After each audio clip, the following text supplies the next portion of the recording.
اور اب آپ کو بتائیں گے صدر مملکت آصف علی زرداری کا بین الاقوامی یوم پارلیمان پر قوم کے نام پیغام.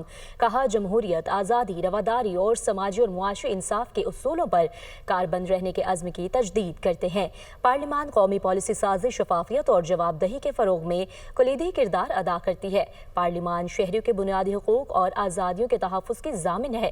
قانون ساز اداروں کی ذمہ داری ہے کہ وہ جمہوری اقدار کا دفاع کریں اور قومی ترقی کے سفر کو آگے بڑھائیں. آئیے ایسا پاکستان تعمیر کرے جہاں جمہوریت پروان چڑھے، ادارے مضبوط ہوں اور شہری کی آواز سنی جائے.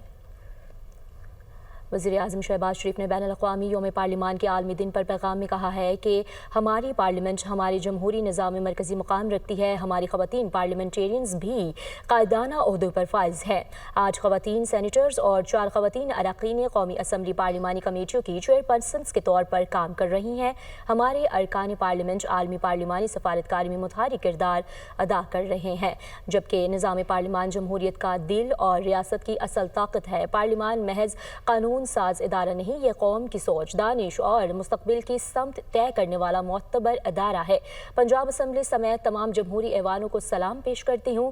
وزیر اعلیٰ پنجاب مریم نواز کا پارلیمانی نظام کے عالمی دن پر پیغام. کہا پنجاب اسمبلی نے وفاق پاکستان کی مضبوطی، آئینی بالادستی کی روشن مثالیں قائم کی ہیں. پنجاب اسمبلی کو جدید جمہوری تقاضوں پر بنایا جا رہا ہے. قائد اعظم کے جمہوری انکار کی روشنی میں پارلیمانی روایات کو پروان چڑھائیں گے.